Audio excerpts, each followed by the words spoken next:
Hey guys, I want to take just a moment and give you an update on where we are as a church at this stage in the COVID-19 pandemic. And so this is primarily for the HDBC family, but I felt like this would be important for me to speak with you and kind of let you know kind of what we're thinking and where we are at this stage in this situation. As you know, on March the 15th, we suspended all of our on-campus activities following the directives and guidelines of our Department of Health in our state. And really throughout our nation, encouraging people to stay in as much as possible to avoid the bug and to also help prevent spreading this. And so at that time, we began to stream our sermons through Facebook Live. In fact, I would do that from my office, and then we would try to find some other ways to get worship music in your hands. Rick has done an incredible job with that. But we tried to stay connected as much as we could. And then on May the 31st, we resumed on-campus worship services with 3 Sunday morning worship services rather than 2. Following the guidelines of the Arkansas Department of Health, we put in place social distancing and the wearing of face coverings, also limited seating in order that we might adequately do the social distancing, and asking people to register to come. And that has really worked really well. We've had 5 of those Sunday morning opportunities with those 3 worship services, and you guys have done an exceptional job with that. Just to kind of let you know, we've averaged about 115 each of those Sunday mornings on campus, and I think that's about average for those churches that have started back on campus. That's about a third of what we would normally run on a Sunday morning, and so we're really pleased with that. And so after about 5 weeks, we thought, it's good for us to evaluate and kind of see where we are and see how things are going. And so that's kind of what I wanted to share with you this morning. We have put together a planning team. We're simply calling it our Restart Planning Team that will help evaluate everything that we're doing in restarting ministries on campus and restarting all of the ministries really of our church. And I wanted to let you know this team consists of the 4 pastors on our staff. Myself, Rick, Jason, Adam, consists of our 3 deacon officers, Marty, Gary Garris, and Kevin Creedmoor, and as well as Diane Proctor, our nursery director. And so it's a team of 8. We met for the first time this past Sunday afternoon. It's been about an hour evaluating how things are going and beginning to talk about what it might look like, when we will begin to restart things like nursery and children's church and children's ministries and student ministries and small groups on campus together on Sunday mornings and all of those kinds of things. I had a really good meeting. This is an outstanding team.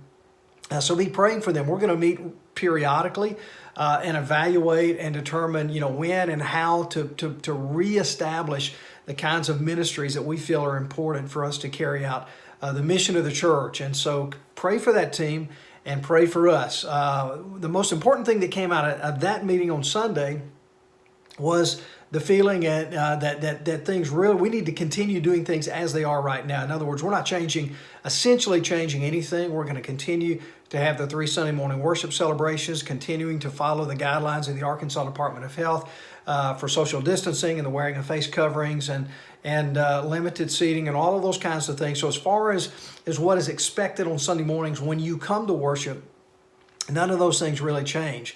Now there are 2 changes that I want to mention real briefly. One is this coming Sunday, which is July the 5th, we are only having 2 Sunday morning worship celebrations. It's a holiday weekend. We already know of families who are going to be out of town who have been attending on campus, and so we think we can adequately handle those who want to be on campus during those 2 services. They will be at 8:30 and 10 o'clock, and so we're not having an 11:30 service this coming Sunday only.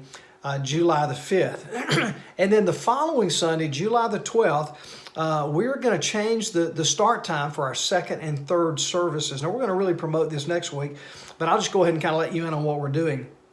First service will still start at 8:30. Nothing changes there. But the 2nd service will start at 9:45, and the 3rd service will start at 11 o'clock. And so we're reducing the amount of time between those services a little bit. Now listen, we've watched and we've really monitored how much time we need to disinfect and clean and prepare the room for the next group, and we feel like we will have no trouble doing this with a 15 to 20 minute break between those services. So starting July the 12th, please note those time changes. So now let me talk about a couple of things in the last 4 or 5 minutes that I have with this touch point. I'll talk about worship. Again, the average attendance about 115, about a third of what we've had. That's really good. I'm pleased with that and excited about that. So where does that leave you? If you have not yet started back on campus, that is absolutely okay. And so I want to address that just for a moment. We want you to join us on campus when you are ready to join us on campus, when you are comfortable, when you feel like the time is right for you. And you're going to have to weigh your own situation, your health situation, your family situation, what we are doing at the church, and just kind of weigh all of that, seek the Lord, and you come when you're ready. We don't ever want you to feel any pressure to come sooner than you're ready. But let me just say this, there's never ever going to be a time when we announce to you, okay, it's time for you to come back. There's never going to be a time when we say, okay, it is safe for you to come back. And so every family, every individual, every person is going to have to seek the Lord, weigh the situation, and determine when the time is right. So you decide that, and we trust you to do so. We'll be praying for you as you do so, but please don't feel any pressure at all at this time or ever concerning when you would come back. Secondly, concerning worship on campus, we've had some families with young children who have come and joined us. Let me just say to those families, thank you for doing that. We're glad you guys are here. And listen, I know it's different. Most of our children have not been used to being in what we call big church. We've had children's church in the past. We don't have that right now. And so you brought your children into the worship center for worship. Let me just reassure you, I love that. I think that is outstanding. And you may be thinking, well, my kids, they can be a little loud at times, or they can move around at times, and they might be a distraction. Listen, there's very little you can do that will distract me too much. I have preached outdoors in villages in third world countries where people have been chasing chickens and goats, and all kinds of things have been going on. We will manage that. Listen, we want you here. And so I'm saying to those families of children who have come and brought your kids, thank you. Keep coming. Don't let that worry you. That has not bothered me. And now, obviously, we want you to do the best you can to help your children learn and listen and worship. But we get it, man. When you got a 5-year-old or an 8-year-old or a 6-year-old, that's very, very difficult. And so just come on, okay? And if you are a family with kids and you have not come because you thought, I don't think the pastor wants me there. I'm concerned about how my kids might act. Listen, you come on. You're fine. We want you to be here. And so I did want to mention that with you. And now, one last thing about worship. For those who are not yet coming back to campus, you're not yet ready to come back. Let me encourage you, don't let that be a reason to skip worship. You still need to worship. You still need to be a part of the fellowship. You still need to carve out time to honor God and to worship God. And I would encourage you strongly to sit down with your family. If you have a family, if you're an individual, to sit down by yourself. But if you have a family, get the kids together, the husband and wife, and if possible, watch one of these 3 services and join with us live at 8:30, 10 o'clock this Sunday, and then following that at 8:30 or 9:45 or 11 o'clock. I think there's something special about watching it live and knowing that is happening right now at the same time that you are watching. And so if possible, do that. Listen, if it's not possible, I know some of you are traveling and some of you have kids playing travel ball and all that. Listen, we understand that. We get that. But carve out a time when you get back, maybe on a Sunday evening, when you sit down as a family, and don't just watch, but focus on that. Don't let it be a background thing while you're fixing dinner or while you're eating dinner, or while you're doing anything. But be focused for worship. Now, here's the upside of that. Because you're not in the worship center, you're in your home, you can actually discuss what you're hearing and what you're seeing in real time with your kids. If I say something in a sermon, you might right then stop with your children and say, hey, did you hear what he said? This is important for us to pay attention to, and this is what he means by that. Or as we're singing worship songs, if it's not uncomfortable for you to sing with us and you talk about those things. And so don't skip worship just because you're not in the building. Make sure you do that. If you can watch it and worship with us live, that would be outstanding. If not, carve out a special time for that. When it comes to small groups, listen, that's a difficult thing. Some of our small groups have begun to gather in person at various times throughout the week in large rooms where they can safely do that, social distancing. And many of our small groups are continuing to do meetings through Zoom. If you're interested in knowing more about what's going on with your small group or how you can be involved in a small group, contact Rick or Jace. They are involved in our adult and student small groups. If you're interested in what's going on with children, contact Adam Shelburne. And then lastly, I want to talk about service. And I actually sent an email out to the church family. Hopefully you got that email. It was kind of long, but please read that email.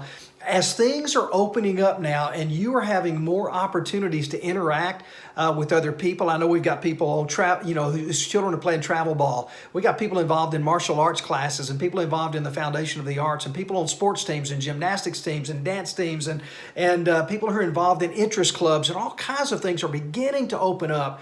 I want to challenge you and I want to ask you, would you consider whatever group or groups you were involved in to be your mission field? To say, and I don't mean you aggressively or over the top or anything like that, but you just in your heart and between you and the Lord, you say, God, that's my mission field. How can I live the gospel in front of that group? How can I serve them? How can I demonstrate to them with my actions and my words that I'm a Christ follower, and that has made a difference in my life? And so I want to challenge you with that, and I would love to hear from you. For example, let's just say you've got a son or a daughter who's playing on a travel team or in a gymnastics group or a dance group, or you're involved in a play or something with the Foundation of the Arts, or you're in a martial arts class, or you're in an interest club. Man, I would love it if you'd shoot me an email and say, hey, Johnny, listen, I'm in this group, or I'm involved in this. And just so you know, that's my mission field right now. And I'm going to do everything I can before God to minister and to serve them. And so I want to challenge you to do that. Listen, one of the things we can help you with, we purchased, as you know, many of you know, a couple of months ago, some little bottles of hand sanitizer, little spray bottles, got our logo on it. It's not over the top. It didn't really share the gospel. It's just got our logo. We've got a couple hundred of those left. We would love for you to have those to give out to your groups. And so we actually have those in the office. They're bagged up in groups of 10.